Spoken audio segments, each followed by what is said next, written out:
Hi there. Welcome to, well, a whole new year by now. Let me get share screen and we'll get going. Yeah, we have a poll up right now and hoping you can throw some answers into it. We're kind of curious about what your institution's governance and some of that situation looks like, and we'll share the results in a minute or two once I go through some of the about slides. So who is RCOP?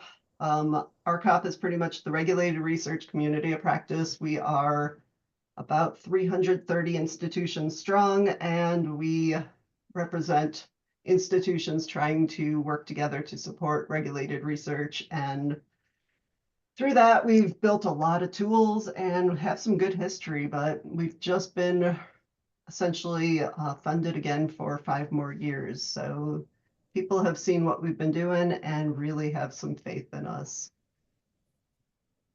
I wanted to give a little bit of an update that we had just started this brand new Ask the Assessor program. And our very first question to Fraser and Dieter is going to be, can a single enclave securely handle multiple data classifications?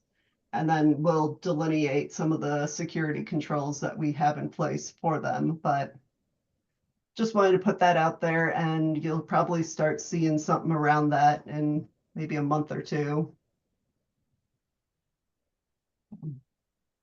The next one was this morning, NIH held a webinar that if you haven't seen, we have some great notes in the Slack channel, but there's also a second session of it on Friday. And this is with them asking for certain types of genomics data sets and new and renewed contracts to be 800-171 assessed, self-assessed. So anyhow, hope you can attend the meeting. And then got some other conferences that are coming up. The 27th is when EDUCAUSE Security Professionals opens their call. February 1st, there's the due date, so they're already open for a perk. And then you can start registering for security professionals right after that. Next month, we also have this webinar. We're going to do tackling 800-171 on HPC. So we have 3 different institutions that are going to share their story. And then right after that, we're doing creating a research cybersecurity office. And I'm really looking forward to both of those. So let's end the poll and see what we got. So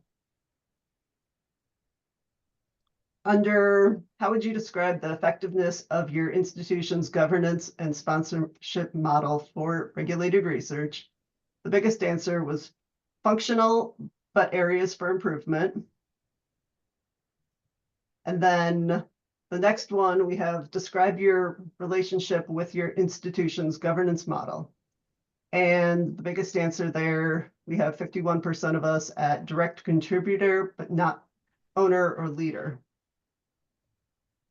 And with that, I will hand it over to Barb, who was amazing and brought this entire panel together. And yeah, she'll get to be facilitating too. Thanks, Carolyn. I think the first just summary is why are we doing this topic? That's the next slide, which is, sponsorship and governance for policies and ODPs and roles and responsibilities can be challenging in higher ed, unlike other institutions. And so this is an interesting topic to all of us. And we are seeking to get an auditor's perspective on this and what they think of when they're looking at an institution from an audit perspective. Next slide. It was suggested to put some definitions up here. These are just a few from various different sources, but what is sponsorship?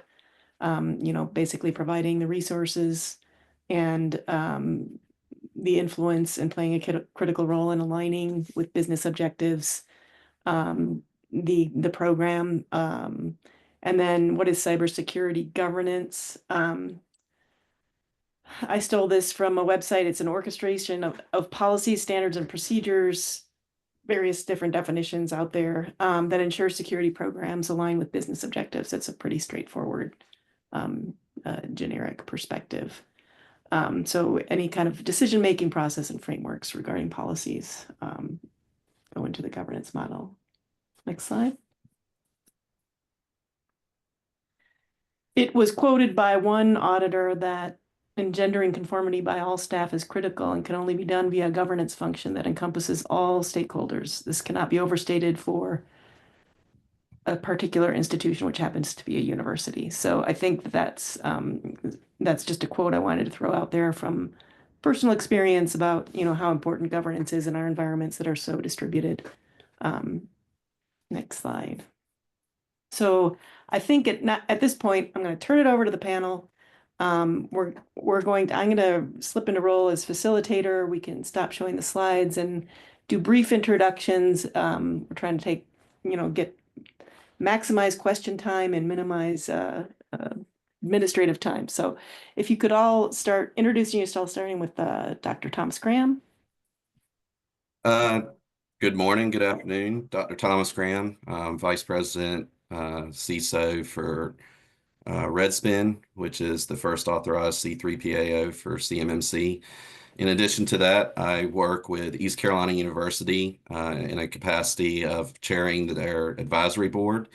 And in the near future, I will be joining the larger College of Business advisory board, providing information, guest lecturing, and working with the faculty to help coordinate and create new and updated programs of learning. So thank you for having me. Thank you. Fernando? Fernando Machado, Managing Principal and CISO at CyberSec Investments. We're an authorized CMMC third-party assessment organization, just like Dr. Graham. And we're located in Melbourne, Florida. And like myself and Mr. Graham and Mr. Tickham, we've been involved since the very beginning, back in early 2020. Thanks. Mike? Mike Snyder. I am coming from the Cyber AB in Keiko on the opposite side of the house of the C3PO members here. Of course, my time was spent in 2020 as well, but I was in the government at the time with the DCMA DIBCAC doing the 171 or DFAR 7012 assessments. Thank you. And Matt? So I'm Matt Titcomb. I'm the CEO and CISO of Peak InfoSec, another authorized C3PO. We also work with universities in helping them to overcome compliance. And on top of that, I actually used to run the information system for the Air Force Academy. And so very familiar with some of the nuances that tend to happen in an academic environment. Thank you. Thank you all. We have a few prepared questions that we'll start with, but you should feel free to engage with the Q&A feature and ask questions as well. The first question that we have is, which control families, in your opinion, are most impacted by the way an institution structures their governance and sponsorship from leadership, whether positively or negatively, and why? Could you provide some examples? Fernando, could you lead us off with that? Yeah, so most of the higher institutions that I've seen, they struggle with the concept of only allowing authorized users to an environment, i.e. 311. They want to invite everybody to come see some of the cool projects that they're working on, but they don't understand that the information has to be restricted to those authorized users only. And so that, to me, is the biggest hurdle most higher education institutions deal with. And it's a cultural change that has to happen if they want to continue to keep working in the space. Thanks. Matt, could you weigh in? I'm going to jump to configuration management. And to me, it really kind of starts with 343 track review and approve/disapprove changes. One of the main things that happens, researchers, they want to do their research, they want to do it their way, but this is a prescribed, and you kind of get told how you have to comply to meet the requirements. So it kind of becomes contradictory.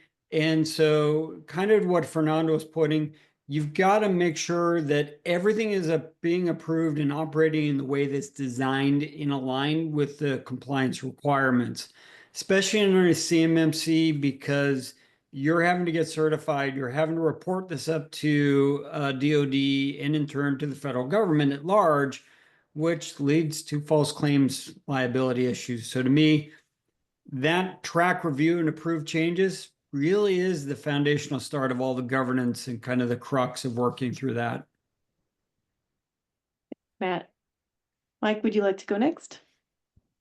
Sure. I think for me, the biggest concern is all the practices are going to matter in this type of environment, but starting with your SSP, you can narrow down, like Fernando was saying, all those practices that should fit a certain group of people that are only authorized to configuration management, anything we're talking about. But I noticed even when we went out to UCSD, went out to a couple other universities in the DibCAC, that was the first thing is they had they were ideally inheriting the enterprise SSP, which had nothing to do with this small enclave because there was a different like GCC high or a different environment solely just for the projects that they set up for the government or research. So it's probably one of the things we learned doing with Carolyn and the team over at UCSD at the time, just figuring out, well, how do we break this up? Do we need separate SSPs for, ideally different departments or different projects or different groups of people, or do we put them all into one enclave just for government work with, FCI and CUI? But I would say that that's probably one of my fundamental things is scoping, and scoping kind of falls in for me on the SSP side of the house as you get into 312. Thanks. And Thomas, could you go next? Sure. So for me, one of the biggest things that struggle with governance, just listening to Fernando, Matt, and Mike, it's different answers. So it depends on the institution. At the end of the day, what it boils down to from a governance perspective is understanding the data that you're being given access to. It isn't your data. It's being provided to you as part of a contract, part of a grant, and then of course you do research, you do other things with it. But understanding that with you being able to have access to this data, there's certain limitations and certain protections that have to be in place. So when you're looking at researchers, I think it was Matt, you mentioned researchers want to have access to their data. They want to be able to do with it what they need to do with it when they want to do it, which is fine. But in order to do that, they always want to push back on the confidentiality aspects of it. NIST 800-171, CMMC, maintaining that governance, ensuring that, to Mike Snyder's point, not just the practices, but even the objectives that you would see in the assessment guides are being maintained. They're being ensured through configuration, change management, through policy, through procedure. It actually ensures that integrity and availability that any of your researchers, any of your faculty won't. They want to make sure that data is accurate. They want to make sure it's there when they need it. So for me, when you're looking at these, awareness and training, it often gets overlooked. But that awareness and training for the folks outside of, dealing with this every single day, that informs the folks that are actually going to be working with this data, that are going to be there on those front lines. Why is this important? What are some of the threats that we're entailing? And from a governance perspective, if you can get buy-in from those folks, it makes the leadership aspect 10 times easier. All righty, thank you very much.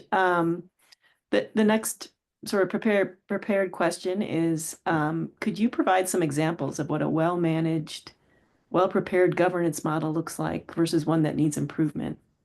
Let's start with you, Thomas. The easy questions. So a well-prepared governance model, it starts from the top down.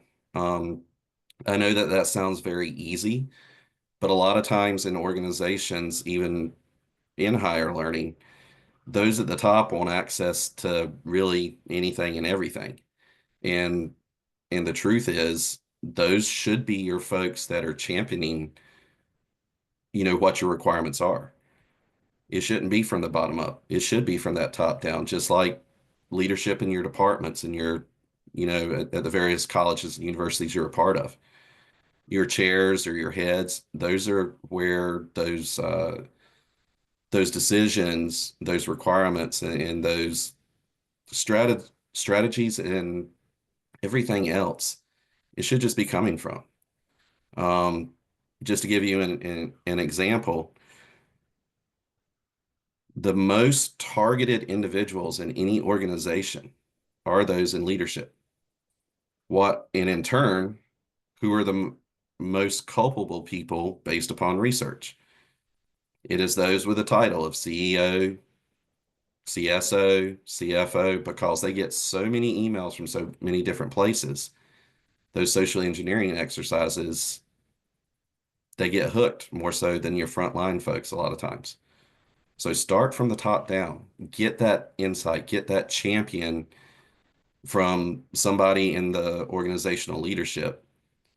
And once you have that, then everything else seems to fall in line just a little bit easier.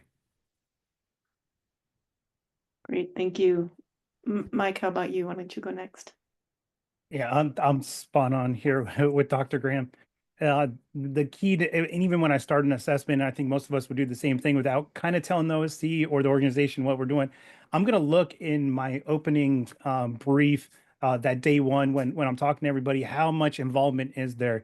Do policies kind of go, like Dr. Graham said, do they go up or are they coming down? We know they should all come down. Yes, I'm going to send them up to get you to sign them, review them, do everything else. But are you actually implementing it from the top down? I think shareholders all the way down, just like Dr. Graham said, it shouldn't start with IT departments. We shouldn't be setting stuff up and then kind of giving you it to sign off and you have really no clue what's going on.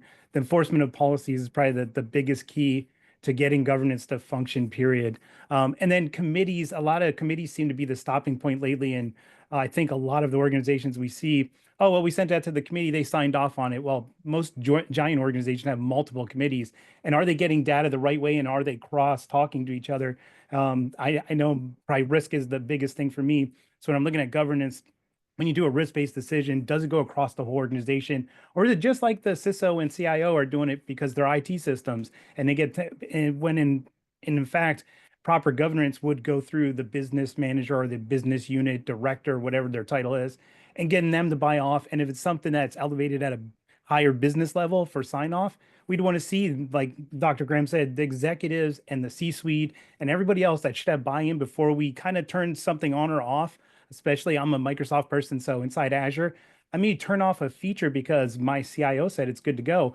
But come to find out, the minute I did that, I opened up a lab or I opened up something else that was in the middle of a project, and now I crashed everything they did. So I look at stuff like that when it comes to governance and actually making policies and then decisions work. Thanks, Mike. Matt, what about you? I'm going to start with what it should not be. It should not be IT or information security driven. IT and information security do not have the authority to change the institution's academic culture. And this is a change to culture. No ands, ifs, or buts. And the only way to effectively change that culture, now I'm going to repeat what Mike and Dr. Graham just said, it's got to come from the top. It's got to come from the chancellor, the vice chancellor, the Office of Grants, the Office of Export Controlled HR Facilities. All those players have got to be involved as a part of that governance team because you are setting the way your institution will be working. Thanks. I think somebody said preach. Not a hot button with me. All right, Fernando, what about you? No, yeah, just to kind of tie what everybody else has said, right? A component of well-managed and well-prepared governance, I think, would be things like continuous monitoring, right? Having those weekly, monthly, quarterly, annual milestones that are met on time. And to Matt's point, right? Configuration management, ensuring any security relevant changes that are going to happen has to follow strict change control board processes and document everything. And above all, everybody has already hit this point home on assigning those relevant stakeholders so that there's visibility and accountability throughout the entire organization. That was a perfect one with the change control board. Uh, I was thinking about it the whole entire time. It was one of my points I wanted to bring up. But when we asked the question of going through change control, and you've noticed everybody's brought it up, one of the notorious reactions that I will get, and I think most of us in this arena, and you have probably seen it on your end, is that the IT department is like in control of the whole change process. They're on the change control board. They're the ones inputting it. They're the ones doing the change, and it never actually goes to anybody else, or it goes to like maybe one level above, but there's not a real change control. So I'd agree with, I know Matt and Fernando have really been kind of hitting this up, but we want to see it like that it actually, and I know the frustration is sometimes it's hard to get it through. I can't get people involved, but setting up meetings and um, Matt, you hit it perfectly. Contracting officers should be some way, shape, or form. They're going to be the ultimate responsibility because they're getting the data in and they're pushing it to you, unless you are the contracting officer. But I think that's a good way to start roping people in, because when they feel a little timid or scared, then they start, oh, we need to get this person that actually makes the decision involved. Careful, Barb, you're losing control of us because I'm going to dogpile on this. First off, don't call it a change control board. Don't call it a change management board. Call it a governance committee, a steering group, something like that. Change and all that, that's IT. That makes it an IT problem. Make it big, use the right titles in the governance name to bring the right people there. And yeah, then the other thing is somebody, the senior leadership has to be the chair of that. It can't be IT. Thanks. I just want to, I think we're doing great on time. So if you guys want to stick on this, the next question is a little bit redundant. So if there's more you want to add in here, that's great. And I just wanted to put a plug in to everyone to use the Q&A for some more follow-up questions. Anything else to add on this topic from the I panel? can answer that chat question. I saw they. So to small teams, because any like small business, there's going to be teams at universities, research anywhere. I would say come up with, I always try to make it as simple as possible, but you want to check and balance. You can do that with a small team. It just, if Matt or myself are running that team, we shouldn't be the person signing it off. It should be, and I always tell people it can be somebody outside. It could be your supervisor. It's a check and balance. The idea is that I can't approve my own changes. But And it just doesn't to, necessarily be somebody in your department. You're like trying to do a tiered ladder. We get that there's not going to be a lot of people in some places. and just to add to that point, and Matt, what you were saying as well, the people on, that are part of this, they have to be empowered to actually make the decisions, and granted, some people don't want to cede that control, but you also have to have folks that, you trust that can speak on your behalf if you're not there. When you're looking at this, I mean, think of it, much like you do in your professional lives. You may be members of, multiple boards, multiple committees, steering groups, whatever the case may be. You wear multiple hats as well as what you do for your day job. At the end of the day, keep in mind also that when you're talking about CMMC or even NIST 800-171, there are requirements, if you have to go through CMMC, to self-attest every year, regardless if you go through third-party certification. And that attestation has to be by somebody with the authority to make it. The other part of it is that when you start looking at NIST 800-171, and to the point of this isn't just an IT or security exercise. You can look at 3.1.22, you can look at awareness and training, you can look at personnel security. Those activities generally aren't performed by your IT or your security folks, because how many organizations trust their IT folks to have the keys to their social media accounts? Generally, that may be marketing, it may be public relations, it may be somebody else. So bringing them in, having them as part of those discussions really pays benefits on the back end.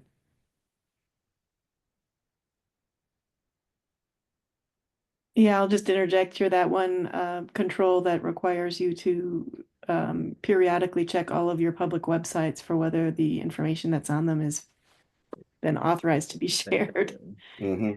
there needs to be some agreement there. So, okay, anything else on this? The next question is a little bit redundant. It says, what do you see some of the top challenges being for higher ed and research institutes related to sponsorship and governance? And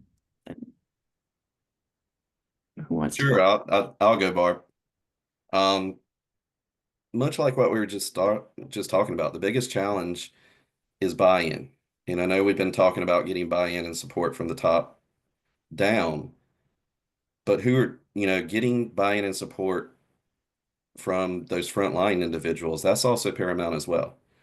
Because when you're, talking with about researchers, or even if, you're a medical university, one of those types of organizations, getting buy-in from your providers. I mean, I'm pretty sure everybody that's on this call will understand, if you can get them to agree with you, then it is going to make governance, it's going to make all of your security requirements, the implementation of those, a whole lot easier, because they're going to be your champions instead of you sitting there, saying we need to do X, Y, or Z, or even your provost, your CEO, your president, whoever, saying you need to do this. You're going to have those folks down on the front lines that talk to people every single day that are going to be saying, no, here's why we need to do this. Here's why it's important. And earlier I mentioned making sure that that data is accurate, making sure that the data is there when they need it. Those are the types of conversations to start with them. And now once you have them, you get them to agree with you on that. The security, the compliance, the governance items. Well, now all you have to do is inform them how that component, make sure that their data is accurate, make sure that their data is there when they need it. Because, let's face it, most of the time when you're doing research, you want to put out papers. You want to, put stuff into the public sphere on this research, and it not only helps advance the college or university, it also helps advance the researcher. Well, if you put that information out there, you don't want the data to be wrong, because if so, when it gets peer reviewed, it's going to be called out. You don't want it to be inaccurate, because now that's going to be something that tarnishes not only the individual, but the organization. So to me, once you get those folks to understand and speak the same language, then you don't have to worry about Matt coming in and possibly hacking you and changing everybody's grades to C's just because he likes to make sure everybody's on the same playing field.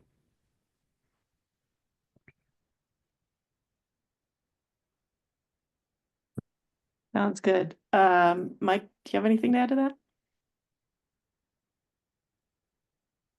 No, I'm running out of things to add additionally to these.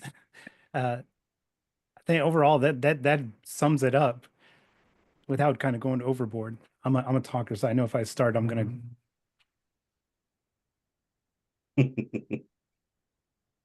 Well, I'll jump in then. So I think the issue is ultimately this is counterculture.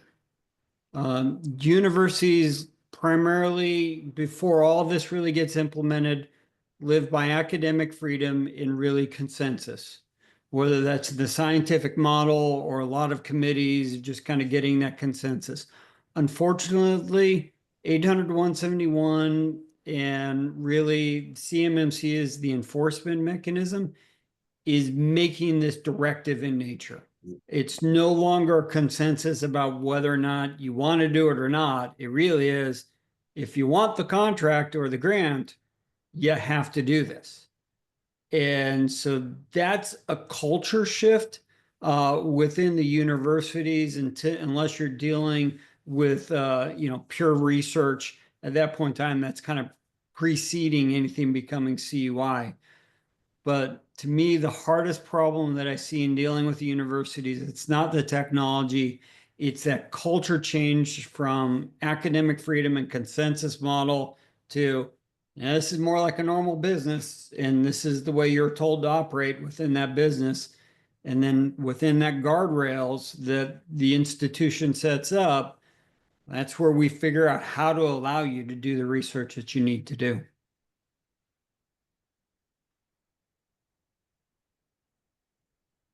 Thanks, Fernando. Fernando, did you have anything to add on that one?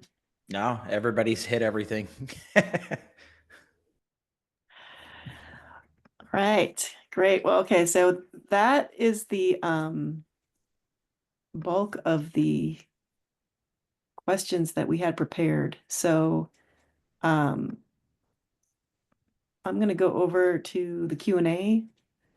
We Some have of a them few may or may with not have to do with yeah. governance. Does everyone have access to the Q&A file? The Q&A down here, it's on the right-hand side of your screen. It may be at the bottom of the screen too. At the Just bottom. yeah.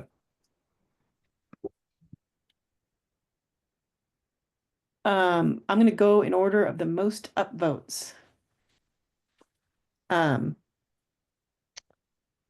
right, the first one is, if our provost for research mandates that research units must meet a certain standard across all units like CMMC, what do you think that level of standard should be? Understanding that only a small subset of units are working with CUI. Oh, that's a tricky question. I know what I want to say, but I know where they're going. And I know Carolyn and I we had this conversation multiple times, but when you're thinking about trying to, most people calling them enclave, or you're trying to build one type of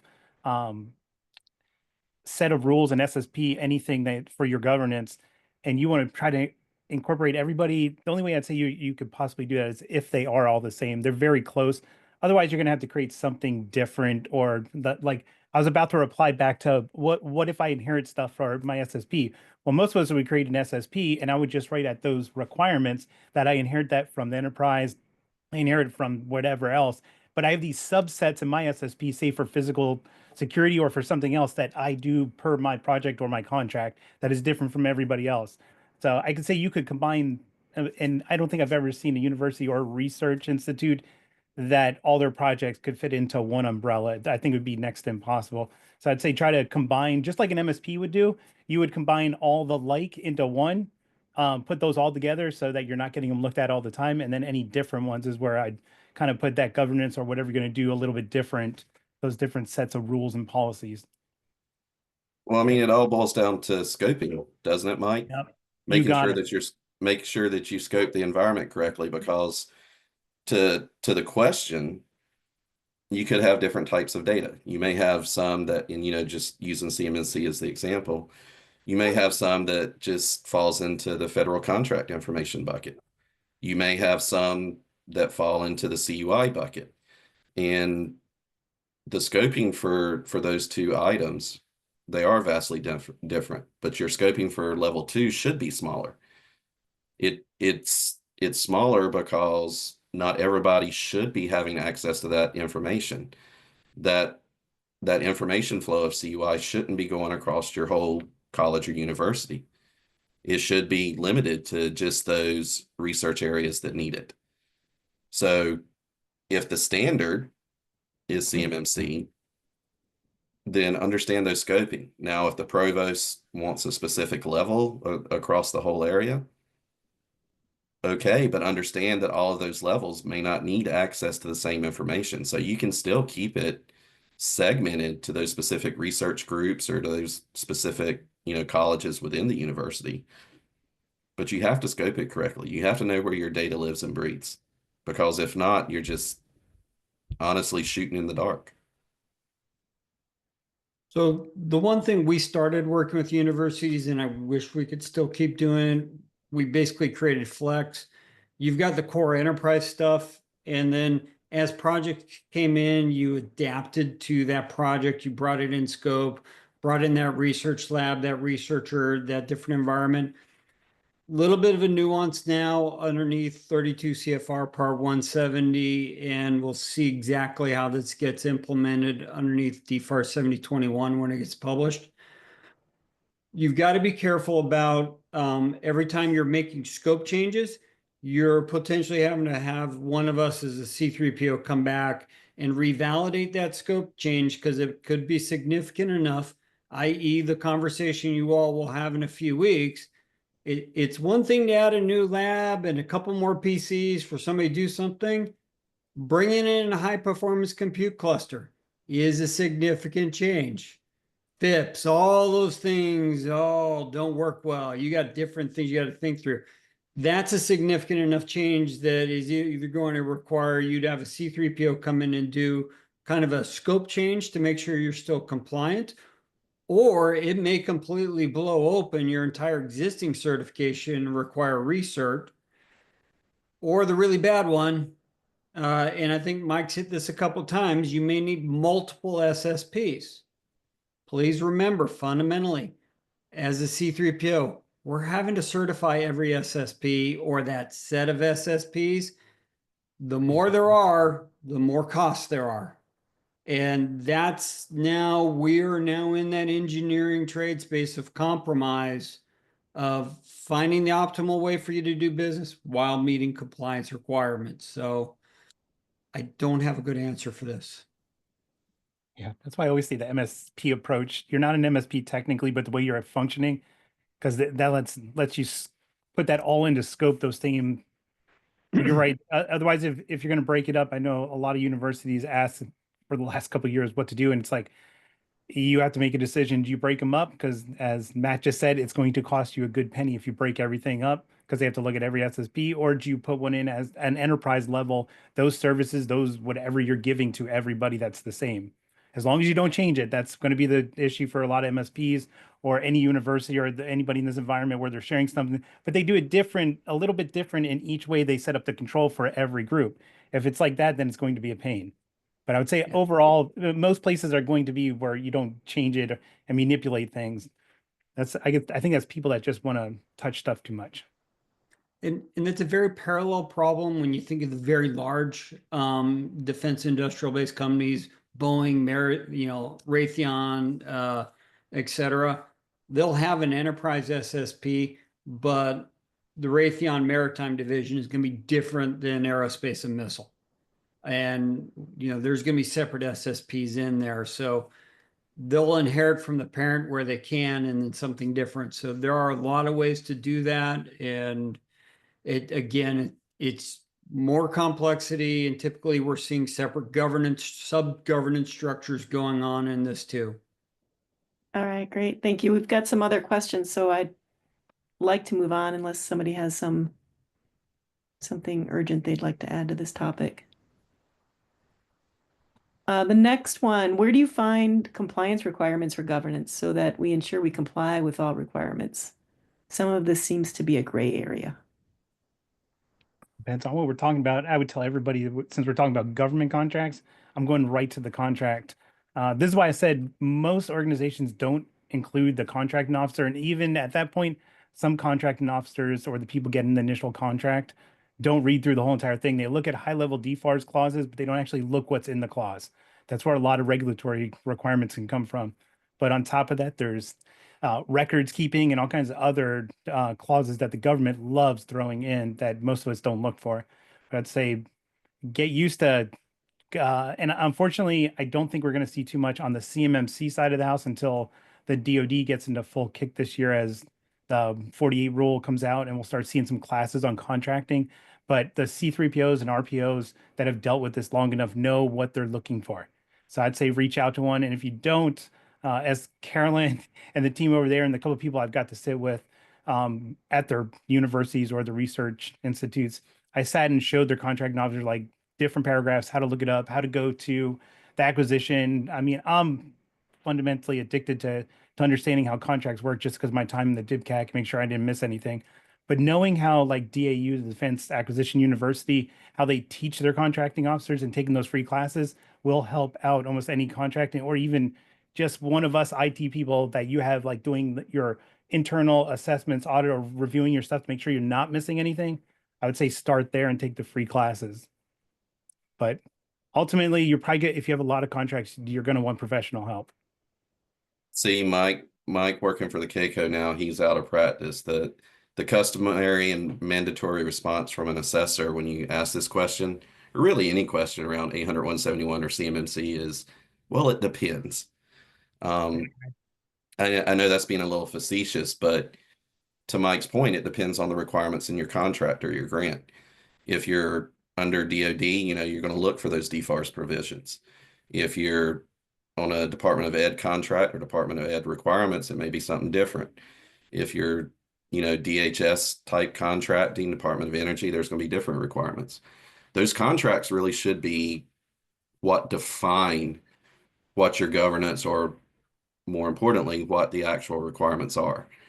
Now, if you're looking, specifically for NIST 800-171, regardless if you're one of those organizations right now, the most granular place to look, the CMMC assessment guides, because they break them down into objectives that support the individual practices.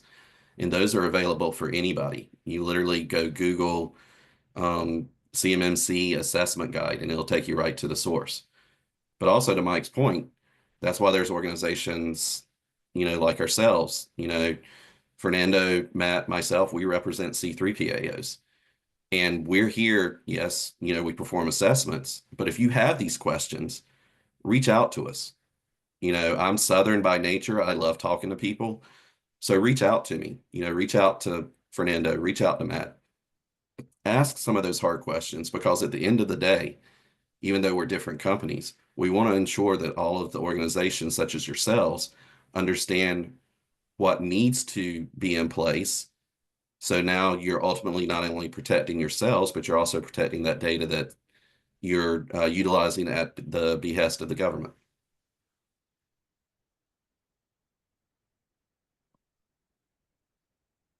Thank you. Anything else to add on that one? I am trying to take notes in the answered.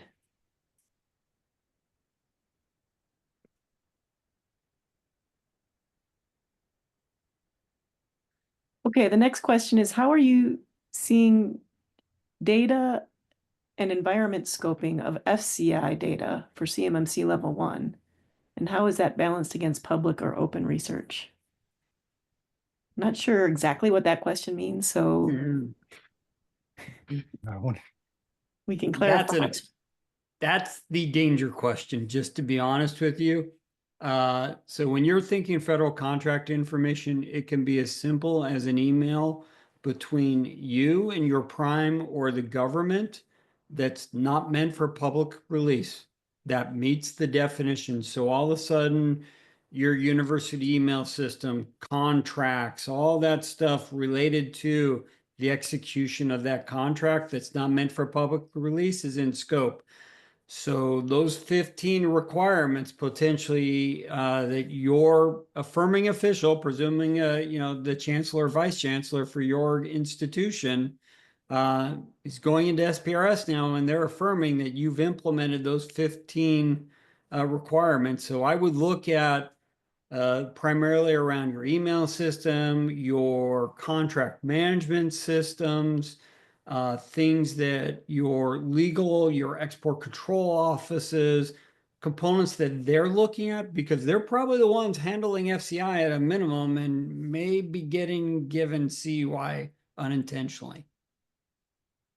Because just remember, all export control information under a federal contract is CUI by definition if it's not your corporately owned export control information. So please be cognizant of that.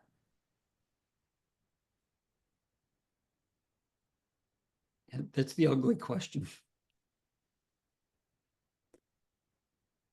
Any other thoughts on that one?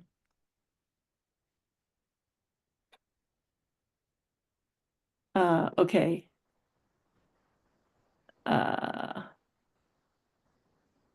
Mike, it looks like you found the next question and you're typing an answer. Is that correct? Next question is, just to follow up from Mike's comment on the SSPs, we inherit a lot from the greater university. Is it acceptable for those who inherited services to be included in the SSP for an enclave?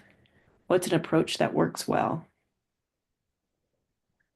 An approach that would work well is just taking that. I'd like to take the SSP that was generated originally that I'm inheriting, if you already have one, and then strip out the things that you do within that environment that are different. That way, I feel like a lot of people try to start from scratch and then they retype or they recreate what they're inheriting, and the language is different between, say, the enterprise SSP and the enclave SSP. Just take the one that you have, strip out the physical security or whatever you're doing within that enclave that's different, and just put that in there. The rest can be, or you can do what I like doing and kind of cheating and just saying where you're inheriting it from, that SSP, whatever the name of it is, and put it right on that security requirement. There's lots of ways to do it, but don't try to retype it and make things up to try to explain it. You'll get a chance to do that during the assessment. We don't we don't need a lot of detail regurgitated from an SSP or a policy for inheritance, but I've noticed a lot of people do that. Matt likes reading, I've heard. The interesting one on this one, I'm a math guy. To me, the best way to answer this is do a Venn diagram. Yes. Do bubbles. Show me what the university is providing in their SSP. Show me where you're overlapping, what services you're using, and then what services you're fully responsible for. That tells me the easy answer, math guy, sorry, just in a Venn diagram that, oh, okay, I now know. And then we're just kind of looking in that reading part. Unfortunately, we're all going to be heavy readers in C3POs of, well, exactly how are you doing what you're supposed to be doing? And then the part you are responsible for in that multi-SSP, you are still responsible for telling us if you have any shared responsibilities from what you're inheriting from the larger enterprise SSP that you need to do. Sometimes, you're allowed to install software, well, but it's still got to be approved by the corporate body. And, those type of things will need your SRM for that interdependency for that SSP.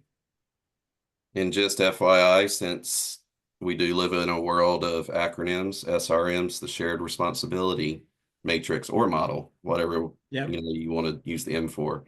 I think, Matt, what you're touching on and Mike touching on as well, from an inherited standpoint, is understand what you're responsible for versus the other organization.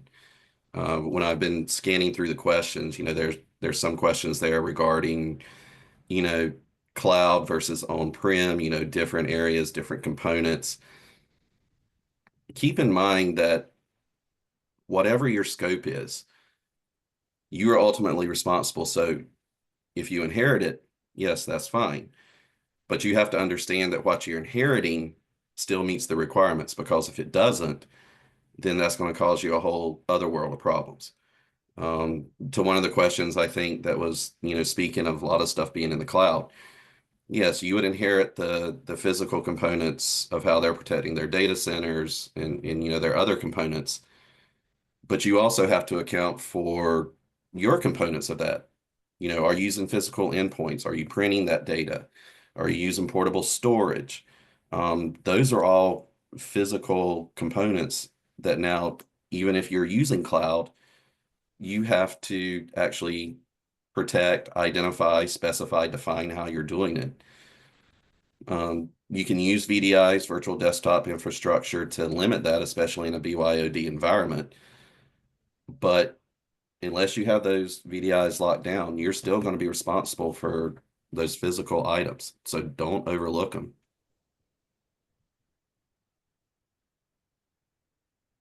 Thank you. We have 13 more questions. I don't know we'll get to them all, but I'm just going to keep going. I'm observing that even in talking about buy-in and governance, you talk about leadership. Not enough emphasis is placed on the consensus component at universities, which has to do with a large body of participants, such as faculty, agreeing. What would be some effective methods you could recommend that factor that in? Well, I think one of the first things is kind of what I was talking about before. Don't even start with the conversation about compliance or security or even governance. Start talking about the stuff that's important to them.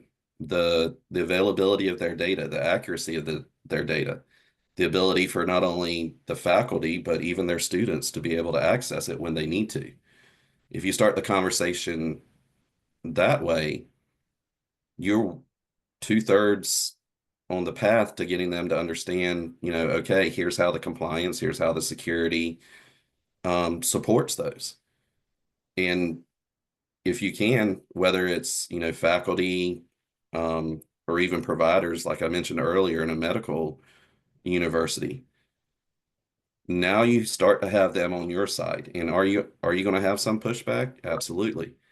But when you have those conversations, when you bring it to something that is important to them, now they're part of the conversation versus just being somebody where things are being dictated to that they don't like or they didn't have any input on. The one thing I suggest doing on this, because it all comes back to organizational change, we recommend following the ProSci model and the ADKAR. And yeah, I know awareness, desire, knowledge, and I always forget the rest part of that. Following that type of organizational change management model is going to be critical. And I also think, as we've spoken about in other areas, inserting in your grants office as early as possible within this, because the sooner that PI can be made aware of, hey, you are going to have to do this. You need to make a choice now before we get further down, that either you want to comply with this or you don't. You give them an off ramp early. So now they're a part of the choosing, and then they understand that, yeah, I've got to do this, instead of, well, wait, I just got this contract awarded, I need to go execute. Now they're finding out, well, wait a minute, you can't do it the way you thought it. And you're now an upset and expectations aren't being met. So I think the sooner you can use, the ADKAR model from ProSci, make them aware and get them engaged as soon as possible via your grants office before things are submitted. And that means the governance again. I think that's one of the best ways to start that culture change and get people involved. Is the more people get involved, the more you'll kind of get that snowball effect going. Sounds good. Anything to add, Fernando? Been No, I've been pretty quiet. I've been agreeing with everything that they're saying, and I'm kind of getting over a cold too, so I apologize. no worries. Just didn't want you to feel left out there. Okay. Next question. Do you find that OSAs using an enclave are focused on the enclave only and ignoring project work that is conducted outside of the enclave, and thus their assessment preparation contains gaps and their SPURS score is not reflecting a truthful picture?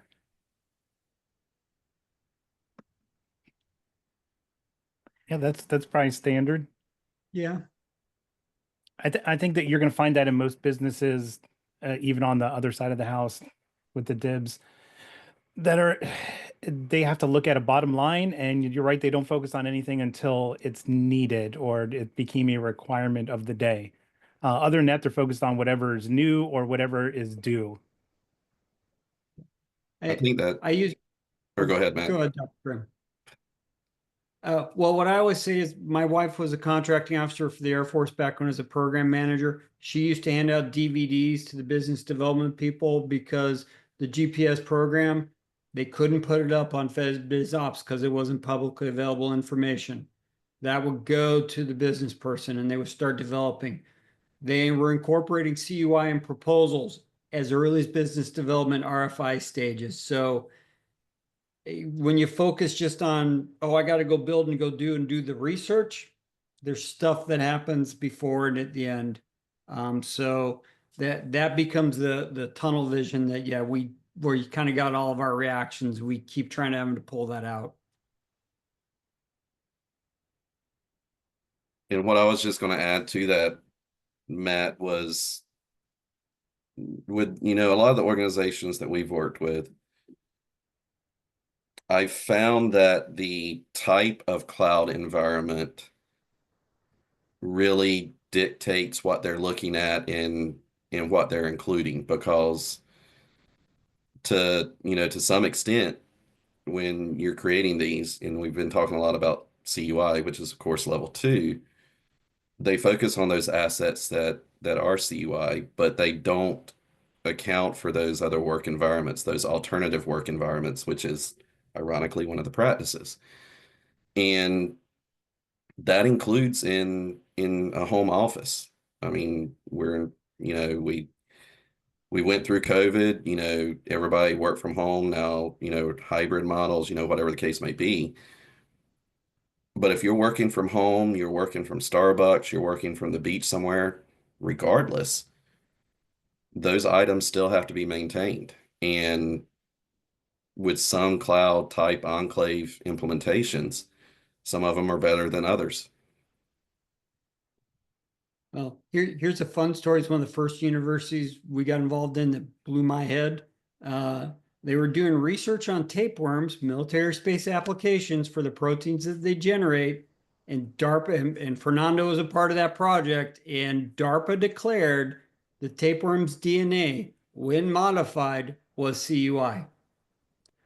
So now, the moment you had to take that tapeworm, how you modified it, all the notebooks, and then the genomic sequencing, yeah. Really interested when it came to media disposal. So yeah, please be aware. We think building IT technical stuff, research and development, but yeah, CUI from a military space application for DoD, NASA, everything is export controlled with them. Be ready to have their definition really expand. Okay, we're down to 2 minutes. There's a question about marking of CUI in an environment where most of the projects are not CUI, but you have some that do need explicit marking. There may be some information that needs to this marking. How do you ensure explicit marking is applied? And I think that's a little bit of a loaded question. But let me read it verbatim. How do we ensure explicit marking of CUI in an environment like most research projects, where a substantial portion is not CUI, but there may be some information that needs this marking? NAR marking guidance for portions. That's the short and sweet answer since we're down to 2 minutes. My other recommendation, DLP and/or reviews before anything is released by somebody who would understand what is CUI, not CUI, so you're doing the two-person role in that environment. Yeah, I was going to say sensitivity labels, and you took my thunder, Matt. Sorry. Yeah. And don't forget, you have data classification and categorizations that are built right into your contract. Granted, some contracting officers or your program managers aren't really great at it, but there should be guidance inside there. And if there isn't any coming out this year, there's something wrong, dramatically wrong at this point. Not going to say it's going to be perfect, but they've been told. We put up with it long enough. That's under 2 minutes, Barbara. Yeah. Carolyn, did you want to wrap up anything here? I think. No, just thanks and all. You can do that though. All right. Thank you all for participating, our panelists. We appreciate it. We may invite you back if you're willing. Thanks everyone for their questions. I apologize that we didn't get to all of them. I put most of the questions in the Q&A, and those should be posted out eventually.